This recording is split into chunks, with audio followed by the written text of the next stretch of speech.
ज्ञान संचय केंद्र में आप सभी का फिर से स्वागत है। दोस्तों, पिछले वीडियो में हमने शीत युद्ध के बारे में डिटेल में पढ़ा था कि किस तरह से द्वितीय विश्व युद्ध के खत्म होते होते पूरी दुनिया जो है दो हिस्सों में बट गया था और इसका नाम पड़ा था शीत युद्ध।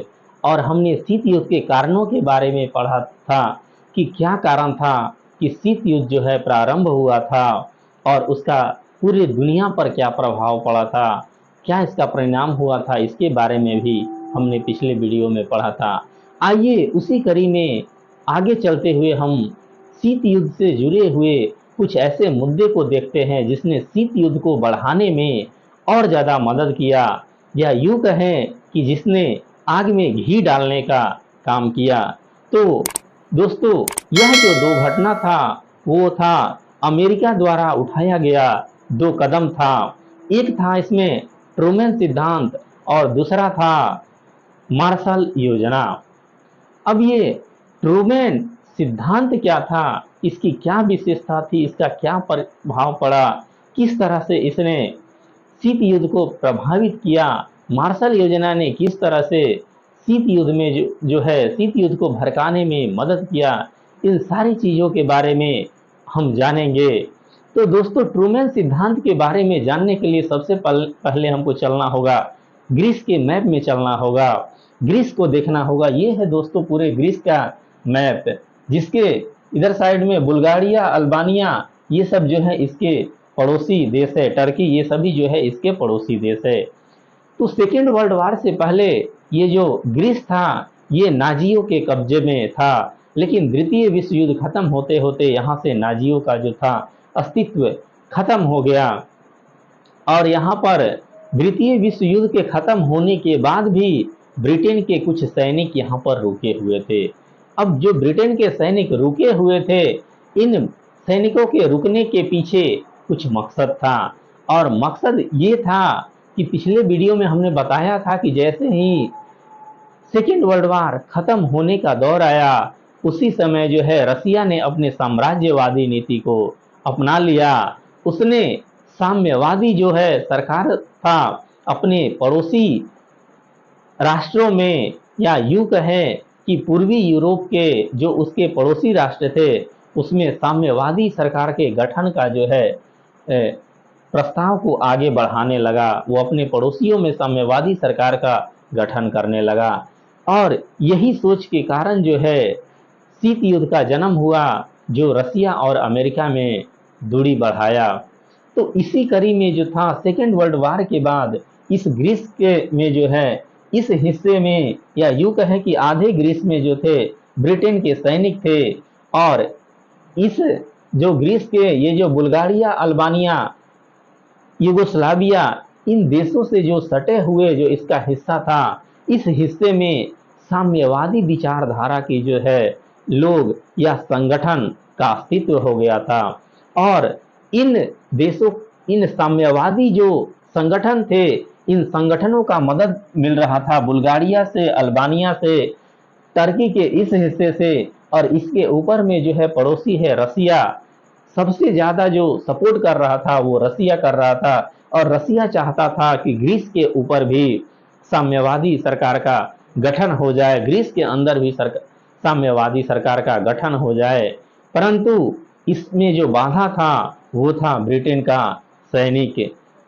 किंतु दोस्तों, द्वितीय विश्व युद्ध के खत्म होते होते यूके या ब्रिटेन की जो आर्थिक स्थिति थी वो चरमरा सी गई थी। ब्रिटेन अब इतना सक्षम नहीं था कि ग्रीस के इस हिस्से पर जो है अपने और सैनिक अभियान को आगे चला सके।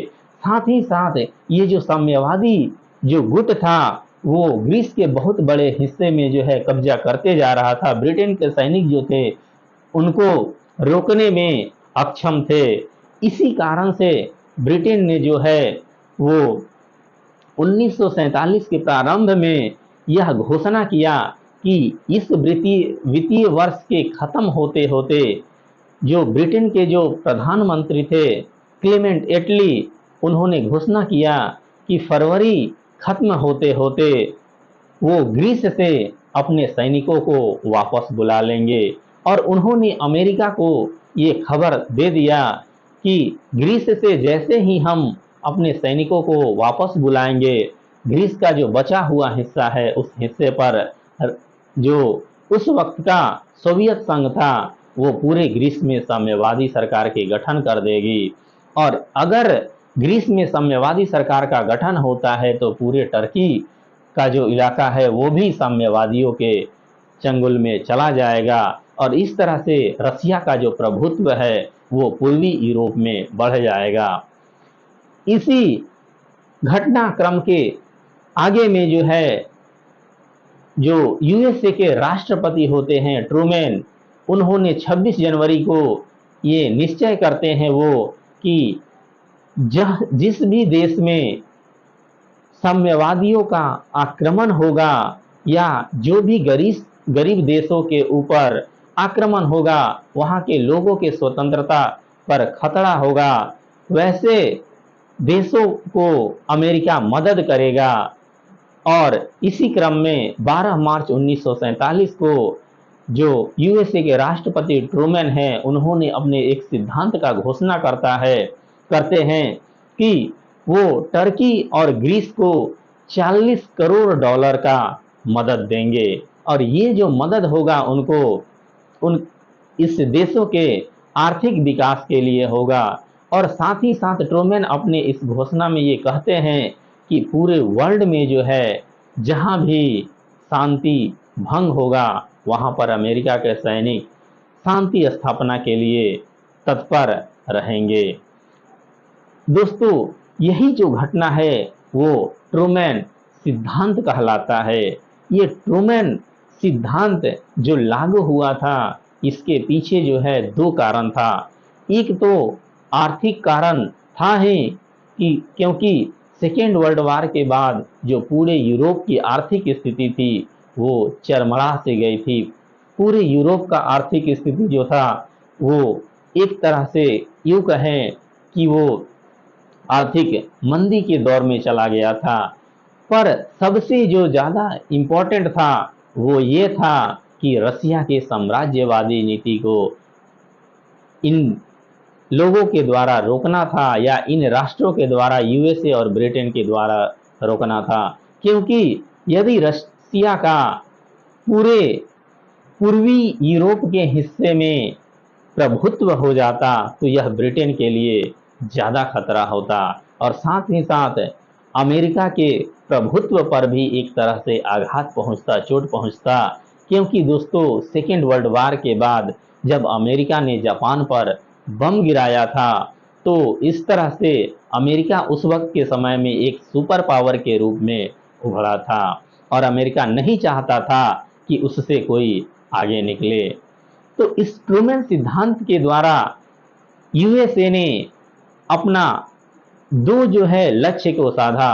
एक लक्ष्य साधा आर्थिक मदद देने का और दूसरा जो सबसे महत्वपूर्ण लक्ष्य था वो ये था कि जो रसिया इसके ऊपर में जो है उस रसिया को जो है इसके पड़ोसी देशों के साथ, रसिया के पड़ोसी देशों के साथ नाकाबंदी करना, अर्थात पड़ोसी देशों के साथ यूएसए को जो है अच्छा संबंध बनाना था जिससे वो रसिया के साम्यवादी सरकार जो साम्यवादी विचारधारा था उसको रोकना था और अमेरिका का जो था प्रभुत्व पूरे पश्चिम यूरोप में बढ़ाना था।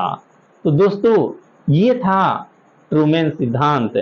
अब हम आगे जो है पढ़ेंगे कि मार्शल योजना क्या था और आखिर मार्शल योजना क्यों लागू किया गया था। तो दोस्तों, जो मार्शल थे वो अमेरिका के राजस्व सचिव थे या यूँ कहें कि अमेरिका के वो जो थे विदेश सचिव थे। और 1947 में जब पूरा यूरोप आर्थिक मंदी के दौर से गुजर रहा था तो अमेरिका ने उनको यूरोप के भ्रमण के लिए भेजा था। भ्रमण के लिए भेजने का अर्थ है कि उनको भेजा गया था कि वो यूरोप के जो आर्थिक स्थिति है उसका सही सही आकलन करके आए। दोस्तों, जब मार्शल यूरोप की यात्रा से अमेरिका पहुंचे तो उन्होंने जा करके अमेरिकी संसद को ये खबर दिया कि इस समय इस वित्तीय वर्ष के, या ये कहें कि ये पूरे वर्ष के अंदर में अगर यूरोप को आर्थिक मदद नहीं दिया गया तो कहीं ऐसा ना हो कि पूरा यूरोप जो है वो सोवियत संघ के अधीन चला जाए, क्योंकि सोवियत संघ जो था वो इन देशों में साम्यवादी सरकार के गठन के लिए वो आर्थिक मदद इनको पहुंचा रहा था।